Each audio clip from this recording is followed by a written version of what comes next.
Karnataka news beet follow ಮಾಡಿ, subscribe ಮಾಡಿ. ರಾಜ್ಯದಲ್ಲಿ ಮುಖ್ಯಮಂತ್ರಿಗಳು ರಾಜೀನಾಮೆ ಕೊಟ್ಟರು, ಮಹತ್ವದ ಬೆಳವಣಿಗೆ ಆಗ್ತಿದೆ. ಮುಂದೇನು ಅನ್ನುವಂಥ ಸನ್ನಿವೇಶದಲ್ಲಿ ರಾಜ್ಯದ ವಿಪಕ್ಷ ಸ್ಥಾನದಲ್ಲಿರುವಂಥ ಬಿಜೆಪಿ ಮಾತ್ರ ಆರಾಮಾಗಿ ನಿದ್ದೆ ಮಾಡ್ತಾ ಮಲ್ಕೊಂಡಿದೆಯಾ ಅನ್ನೋ ಅನುಮಾನ ಇದೆ. ಯಾಕಂತಂದ್ರೆ ಸರಿಯಾದ ಸಮಯನ ನೋಡಿಕೊಂಡು ಗುರಿ ಇಟ್ಟು ಮಾತನಾಡಬೇಕು, ಹೋರಾಟ ಮಾಡಬೇಕು, ಇದನ್ನ ಪ್ರಶ್ನೆ ಮಾಡಬೇಕಾಗಿದ್ದಂಥ ವಿಪಕ್ಷ ಬಕ್ರೀದ್ ದಿನ ರಜೆ ಅಂತ ಫ್ರೀ ಆಗಿದ್ರು ಅಥವಾ ಆರಾಮಾಗಿ ಮಲ್ಕೊಂಡಿದ್ರೋ ಗೊತ್ತಿಲ್ಲ. ಅದನ್ನ ಬಿಟ್ಟು ಸರ್ಕಾರಕ್ಕೆ ಅವ್ರನ್ನ ಸಿಎಂ ಮಾಡಿ, ಇವ್ರನ್ನ DCM ಮಾಡಿ ಅನ್ನೋದಾಗಿ ಸಲಹೆ ಸೂಚನೆಗಳನ್ನ ಕೊಡ್ತಿದ್ದಾರೆ. ಇದ್ರ ಬಗ್ಗೆ ಚಲವಾದಿ ನಾರಾಯಣಸ್ವಾಮಿ ಮತ್ತು ಜನಾರ್ದನ್ ರೆಡ್ಡಿ ಅವರು ಮಾತನಾಡಿದ್ದಾರೆ. ನೋಡ್ಬರೋಣ. ಕಾಂಗ್ರೆಸ್ ಎಲ್ಲಾ ಕಡೆನೂ ಅಧಪತನವೇ ಆಗಿರೋದು, ಎಲ್ಲೂ ಉಳಿದಿರಲಿಲ್ಲ.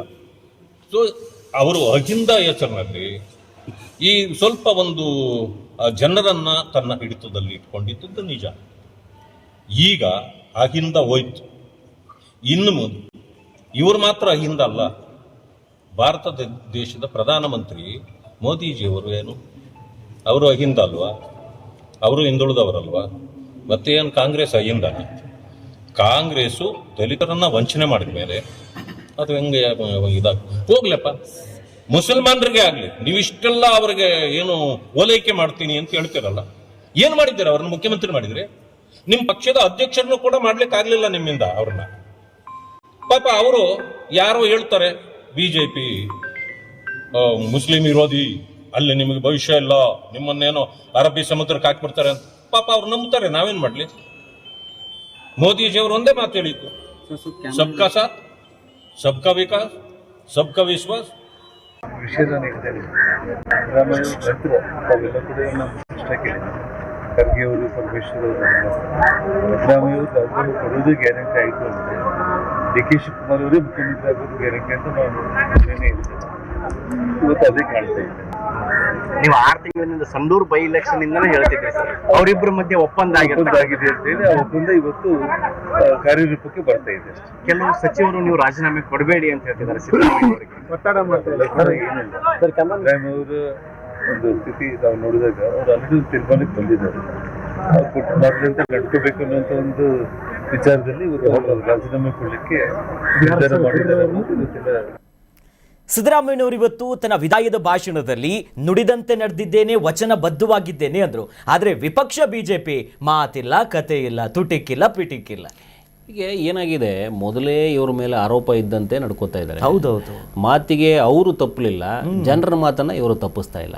ಏನಾಗಿದೆ, ಜನ ಇವ್ರ ಮೇಲೆ ಏನು ಅನ್ಕೊಂಡಿದ್ದಾರೆ, ಒಪ್ಪಂದದ ರಾಜಕಾರಣ ಮಾಡ್ಕೊಂಡಿದ್ದಾರೆ. ಕಾಂಗ್ರೆಸ್ ಜೊತೆಗೆ ಇವರು ಒಪ್ಪಂದ ಮಾಡಿಕೊಂಡು ವಿರೋಧ ಪಕ್ಷದಲ್ಲಿ ಸುಮ್ಮನೆ ಕೂತ್ಕೊಂಡ್ಬಿಟ್ಟು ಹಲ್ಲಿಲ್ಲದ ಹಾವು ರೀತಿ ಇದ್ದಾರೆ. ಸುಮ್ಮನೆ ಬಾಲ ಅಲ್ಲಾಡಿಸ್ಕೊಂಡು ತಲೆ ಅಲ್ಲಾಡಿಸ್ಕೊಂಡಿದ್ದಾರೆ. ಇವ್ರಿಗೆ ಯಾವ ಹಲ್ಲು ಇಲ್ಲ, ಬೆನ್ನು ಇಲ್ಲ, ಮೂಳೆನೂ ಇಲ್ಲ ಅನ್ನೋ ಕಾನ್ಸೆಪ್ಟ್ ಏನು ಹೇಳ್ತಾ ಇದ್ದಾರೆ, ಅದಕ್ಕೆ ಬದ್ಧವಾಗಿ ನಡ್ಕೋತಾ ಇದೆ ಬಿಜೆಪಿಯ ಪ್ರಮುಖ ನಾಯಕರುಗಳು. ಎಲ್ಲರೂ ವಿರೋಧ ಪಕ್ಷದ ನಾಯಕನಾಗಿ ಎಲ್ಲರೂ ಕೂಡ ಆದಿಯಾಗಿ ಅವರೆಲ್ಲರೂ ಮಾಡ್ತಾ ಇರುವಂಥದ್ದು ಸ್ಪಷ್ಟವಾದ ಒಪ್ಪಂದದ ರಾಜಕೀಯ ಮಾಡಿಕೊಂಡೇ ನಾವು ಹೋಗ್ತಾ ಇದ್ದೀವಿ ಅನ್ನುವಂಥ ನಿಟ್ಟಲ್ಲಿ ಮಾತಾಡ್ತಾ ಇದ್ದಾರೆ. ಇವತ್ತು ಜನಾರ್ದನ್ ರೆಡ್ಡಿ ಅಂತವರ ಬಾಯಲ್ಲಿ ಕೇಳ್ತಿದ್ದಾರೆ, DK ಶಿವಕುಮಾರ್ ಆಗ್ತೀನಿ ಅಂತ ನಾನೇ ಹೇಳಿದ್ದೆ ಅಂತಂದರೆ ಇವರಿಗೆ ಅದು ಆಗಿದ್ದು ಖುಷಿ ಅನ್ನುವಂಥ ನಿಟ್ಟಲ್ಲಿ ಮಾತಾಡ್ತಾರೆ. ಅವರ ಮೇಲಿರುವ ಆರೋಪವನ್ನು ವಿರೋಧ ಪಕ್ಷದ ಸ್ಥಾನಮಾನದಲ್ಲಿ ಕೂತಿರುವಂಥವರು ಇಲ್ಲಿ ಬೆಳವಣಿಗೆ ಆದಾಗ ಅಲ್ಲಿಯ ಲೋಪಗಳೇನಾದರೂ ಆದರೆ ಅಥವಾ ಇವತ್ತು ಈ ಪವರ್ ಶೇರಿಂಗ್ ವಿಚಾರದಲ್ಲಿ ಕಾಲಹರಣ ಮಾಡ್ತಾ ಇದ್ದಾರೆ, ಆಡಳಿತ ವ್ಯವಸ್ಥೆ ಸರಿ ಇಲ್ಲ, ಗ್ಯಾರಂಟಿಗಳಿಂದಾಗಿ ಈ ರೀತಿ ಆಗಿರುವಂಥ ಸಂದರ್ಭದಲ್ಲಿ ಹಿಂಗೆಲ್ಲ ಹೈರಾಣ ಮಾಡ್ಕೊಂಡಿದ್ದಾರಲ್ಲ ಜನ, ಇವರು ಏನು ಹೇಳಬೇಕು ಅನ್ನುವಂಥ ನಿಟ್ಟಲ್ಲಿ ಇವರ ಹೋರಾಟಗಳಿರಬೇಕಿತ್ತೆ ವಿನಃ ನಾನು ಹೇಳಿದ್ದು ಸರಿ ಆಯಿತು ಅನ್ನುವಂಥ ವಾದ ಮುಂದಿಡ್ತಾರೆ ಅಂತಂದರೆ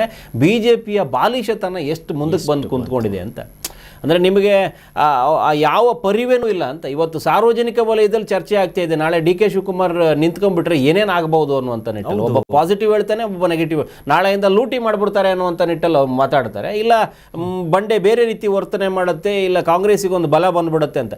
ಅಟ್ಲೀಸ್ಟ್ ಸಾರ್ವಜನಿಕರಿಗಿದ್ದ ಕುತೂಹಲನೂ ಇಲ್ಲ, ಅವರಲ್ಲಿರುವಂತಹ ಒಂದು ಆ ಸಂವೇದನೆಯೂ ಕೂಡ ನಿಮ್ಮಲ್ಲಿ ಇಲ್ಲದೇ ಆಯ್ತಲ್ಲ ಅಂತ BJPಯ ವಿರೋಧ ಪಕ್ಷ ಇದನ್ನು ಒಬ್ಬ ವಿರೋಧ ಪಕ್ಷ ಸ್ಥಾನದಲ್ಲಿ ಕುಮಾರಸ್ವಾಮಿ ಅವರು ಇವತ್ತಿದ್ದು ಬಿಟ್ಟಿದ್ರೆ ಇವತ್ತಿನ ಮಾತುಕತೆ ಬೇರೆ ಹಂತದಲ್ಲಿ ಅಂತ ಆಯಿತು. ಯಾವತ್ತಿಗೂ ಒಬ್ಬ ಪ್ರಬಲ ನಾಯಕನಿಗೆ ಇನ್ನೊಬ್ಬ ಪ್ರಬಲ ವಿರೋಧಿ ನಾಯಕನೂ ಇರಬೇಕು, ಆಗ್ಲೇ ಬತ್ತಳಿಗೆ. ನಾವು ಯಾವಾಗಲೂ ಕೇಂದ್ರದ ವಿಚಾರ ಮಾತಾಡ್ತಿರ್ಬೇಕಾದ್ರೆ ನರೇಂದ್ರ ಮೋದಿಗೆ ಸರಿಯಾದ ವಿರೋಧ ಪಕ್ಷದ ನಾಯಕ ಇಲ್ಲದೇ ಇರುವಂಥದ್ದೇ ಕೆಲವೊಂದಷ್ಟು ಲೋಪಗಳಿಗೆ ಕಾರಣ ಆಗಿರುವಂಥದ್ದು ಅಂತ.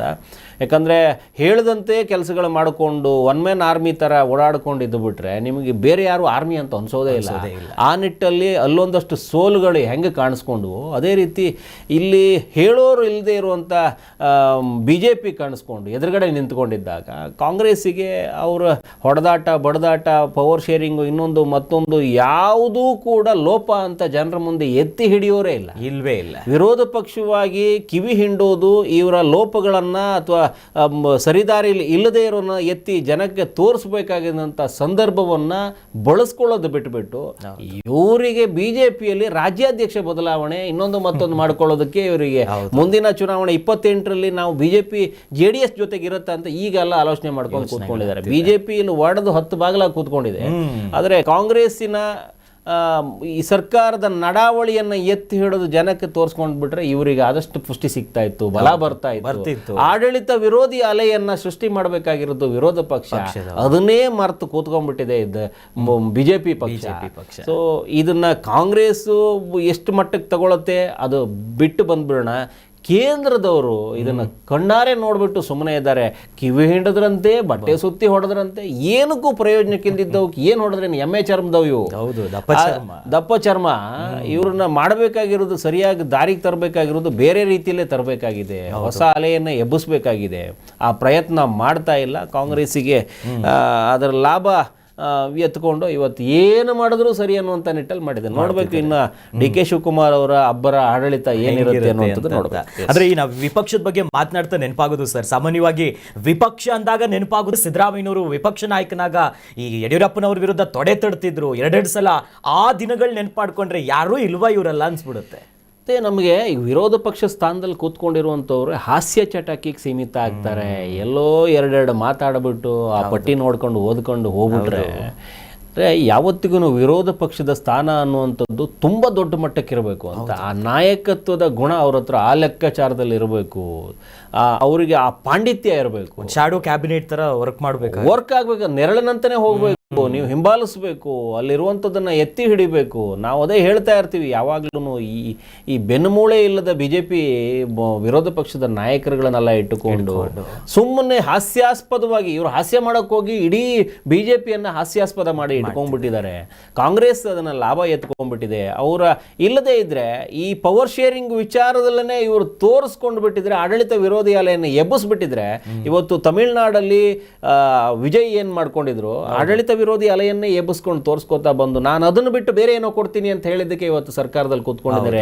ಈ ಯುವ ಸಮುದಾಯಕ್ಕೆ ಅದೇ ಬೇಕಾಗಿದೆ. ನಿಮಗೆ BJPಗರಿಗೆ ಯುವ ಸಮುದಾಯವನ್ನು ಸೆಳೆಯೋದಕ್ಕೆ ದೇಶ, ಹಿಂದುತ್ವ ಮತ್ತೊಂದು ಎಲ್ಲವನ್ನೂ ತಂದಿಟ್ಟು ಕೂತ್ಕೊಂಡ್ಬಿಟ್ಟಿದ್ದೀರಿ. ಅದರ ಜೊತೆಗೆ ಕಾಂಗ್ರೆಸ್ಸಿನ ವೈಫಲ್ಯವನ್ನ ಎತ್ತಿ ಹಿಡಿದಿದ್ರೆ 28ಕ್ಕೆ ನಿಮಗೆ ಬೇರೆ ಯಾವುದು ಬೇಕೇ ಆಗಿರಲಿಲ್ಲ.